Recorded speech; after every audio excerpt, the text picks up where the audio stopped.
अस्सलाम वालेकुम नाज़रीन, प्रोग्राम मशरिक़ वस्ता का सच के साथ मैं हूँ असरा आलम। गज़ा में इसराइली नस्ल कुशी दिन ब दिन बढ़ती जा रही है और मज़ाहमत की जानिब से भी जवाबी कार्रवाइयाँ जारी हैं। एक जानिब मुख्तलिफ यूरोपीय ममालिक में फ़लस्तीन के हक़ में अवामी एहतजाज जारी है तो दूसरी जानिब अमरीकी अफसर की खुदकशी की खबरें सामने आ रही हैं। इन्हीं मौज़ूआत पर बात करते हैं। अस्सलाम वालेकुम। कैसे? वालेकुम सलाम। सबसे पहले ये बताइएगा कि गुज़िश्ता 48 घंटे में हिज़्बुल्लाह की जानिब से कौन सी अहम कार्रवाइयाँ हुई हैं और शुमाली सरहद के हालात क्या हैं? देखिए, हम इस प्रोग्राम के ज़रिए अपने नाज़रीन को मुसलसल आगाह कर रहे हैं कि जो शुमाली सरहद है इसराइल की, वो बहुत ज़्यादा इंगेज है और इसराइल वहाँ पे चीखे मार रहा है, रो रहा है कि किसी तरह उनकी हिज़्बुल्लाह से जान छूट जाए। और इस हवाले से उन्होंने अमेरिका को टास्क दिया हुआ है, फ्रांस को, यूरोपीय यूनियन से बात कर रहे हैं कि हमारे हिज़्बुल्लाह से मुज़ाकरात करवा दें, लेकिन मुज़ाकरात वो तैयार नहीं है।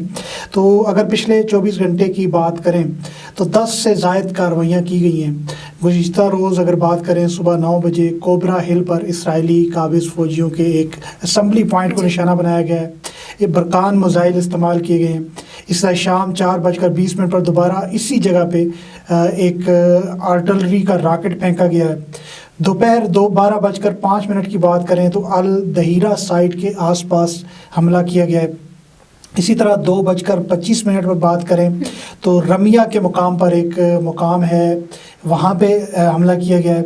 शाम 4 बजे अशाब नामी कस्बा, ये जो लबनानी कस्बा है लेकिन मकबूजा है, उस पर हमला किया गया है। इसी तरह ज़ार बैरक को निशाना बनाया गया है। इस तरह 4:45 पर रोए 7 अल इल्म नाम की एक साइट है जिसको निशाना बनाया गया है और 4:45 पर ज़ादेन बैरकों को निशाना बनाया गया है। इस तरह 4:50 पर रामेम बैरकों को बरकान मिसाइलों के ज़रिए निशाना बनाया गया और गुज़िश्ता रात 9 बजे बराजीत कस्बे में 769 ब्रिगेड है, इस ब्रिगेड को निशाना बनाया हिज़्बुल्लाह की जानिब से। अच्छा, ये इसराइली सिफारत खाने के सामने अमरीकी अफसर की खुदकुशी की जो खबर है, इसमें कितनी हकीकत है और इसका पस मंज़र क्या है? जी बिल्कुल, ये वो खबर है जिसको इस वक्त पूरी अमरीकी मीडिया, पूरा यूरोपियन मीडिया छुपाने की कोशिश कर रहा है कि इस खबर के कोई और पस मंज़र बताने की कोशिश कर रहा है। लेकिन हम वाज़ेह तौर पर मेरे ख्याल में पहले उसको सुन लेते हैं कि वो जो खुदकुशी कर रहा है अफसर, वो क्या नारे लगा रहा है। जी, जैसा कि आपने सुना, इसमें फ्री पैलेस्टाइन का नारा लगा रहा है और कह रहा है कि जेनोसाइड का अब हमने मज़ीद हिस्सा नहीं बनना। ये अमेरिका में इसराइली सफारतखाने के बाहर अमरीकी फ़ज़ाइया का ये अफसर है, नौजवान है, 25 साल। इसने ये ख़ुदकशी की कोशिश की है। एरोन बशनेल है, इसने ख़ुद को आग लगाई है और कहा है कि मैं अब मज़ीद किसी जारियत का हिस्सा नहीं बनूँगा और इसने एक एहतजाजन ये किया है। आप ख़ुद देख लें कि कितने ज़हनी तौर पर फ्रस्ट्रेशन है कि जुल्म करते करते इनके फ़ौजी भी उकता आ चुके हैं लेकिन ये जुल्म से बाज नहीं आ रहे और ये कई घंटों की अजियत के बाद अब ये जो नौजवान है ये अब हलाक हो गया है और ये ख़ुदकशी उसके बाद पूरा अमरीकी मीडिया, यूरोपियन मीडिया इस खबर को छुपाने की कोशिश कर रहा था, लेकिन अब बाहर सामने आ चुका है। पता चल रहा है कि इनका मेंटल लेवल क्या है, ये लोग किस कदर फ्रस्ट्रेशन का शिकार है, जंगों से कितना तंग हो चुके हैं कि ख़ुदकशियाँ करने पर मजबूर हैं। बिल्कुल। ये बताइएगा कि फ़लस्तीनी अथॉरिटी के इस्तीफ़े की खबरें ज़ेरे गर्दिश हैं, इसकी क्या तफसीलात हैं? जी बिल्कुल, ये अभी हमने मेरे हाल में 2 दिन कबल बात की थी कि मास्को जाना है फ़लस्तीनी क़यादत ने, हमास में वहाँ मुलाकात होगी अल-फतह और हमास के ज़राए की। उस ख़बर के बाद जो है फ़लस्तीनी अथॉरिटी पर बहुत ज़्यादा प्रेशर में मामलात जो हैं, क्योंकि फ़लस्तीनी अथॉरिटी एक कठपुतली हुकूमत है। जिस तरह हमारे यहाँ मकबूजा कश्मीर की हुकूमतें होती थी, तो एक कठपुतली हुकूमत है। असल वहाँ पे जो एडमिनिस्ट्रेशन है वो सब कुछ इसराइल की है। तो उस कठपुतली इंतज़ामिया जो है उन्होंने भी बहरहाल इस्तीफ़े की खबरें हैं। आज किसी भी वक्त वो इस्तीफ़ा दे सकते हैं और वो अपना इस्तीफ़ा फ़लस्तीनी इंतज़ामिया के सरबराह महमूद अब्बास को पेश करेंगे।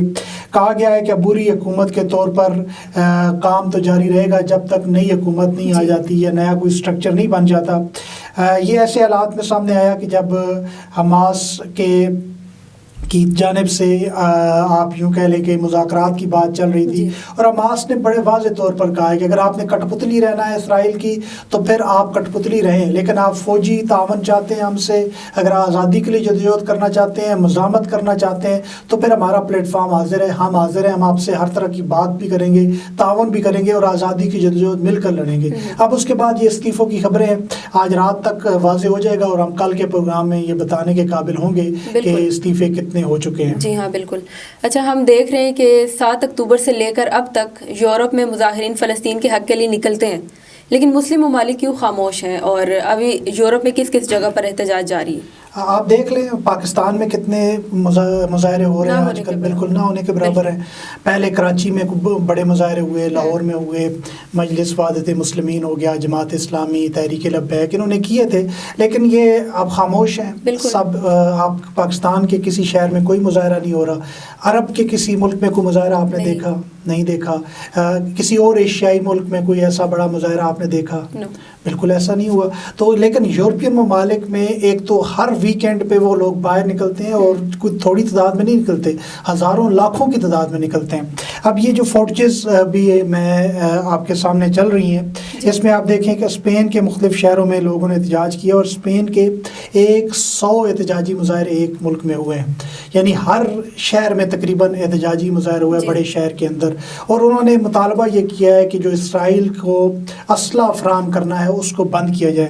اس کے علاوہ ہم نے دیکھا کہ پیرس میں مظاہرہ ہوا ہے، اور آئرلینڈ میں، امریکہ میں، اٹلی میں، نیدرلینڈ میں، ڈنمارک میں اور جرمنی میں اس ویکینڈ کو بہت بڑے بڑے مظاہرے ہوئے ہیں۔ پھر ہر ویکینڈ میں تقریباً تمام یورپین ممالک کے اندر بہت بڑے بڑے مظاہرے ہوتے ہیں، کینیڈا میں، امریکہ میں، ایون جو ہم گزشتہ روز بھی خبر دے رہے تھے کہ جس طرح ایک برطانوی ایم پی ہے، اور وہ کہتا ہے کہ یہ اب مسلمانوں نے قبضہ کر لیا یو کے پہ، کیونکہ وہ تبصرہ کر رہا تھا اس پر کہ روز احتجاج ہوتا ہے، تو اس کا یہ کہنے کا مقصد تھا کہ جیسے مسلمانوں نے ہم پر قبضہ کر لیا ہو، کہ وہ روزانہ احتجاج اور بہت زیادہ آواز اٹھ رہی ہے یو کے اندر سے، اور لاکھوں لوگ باہر نکلتے ہیں۔ حکومتیں جو ہیں وہ پرو اسرائیل ہیں، جو عوام ہے وہ اینٹی اسرائیل ہو چکی ہے۔ پوری دنیا میں یہ صورتحال ہے کہ حکومتیں اس وقت بھی تمام تر اس اسرائیلی فسطائیت اور ظلم کے باوجود ابھی تک بھی کہیں نہ کہیں اسرائیل کے ساتھ کھڑی دکھائی دیتی ہے، اور عوام پوری دنیا کی اس وقت ڈٹی ہوئی ہے، اور وہ فلسطین کے مظلوموں کے ساتھ کھڑی ہوئی ہے۔ بالکل، بہت شکریہ۔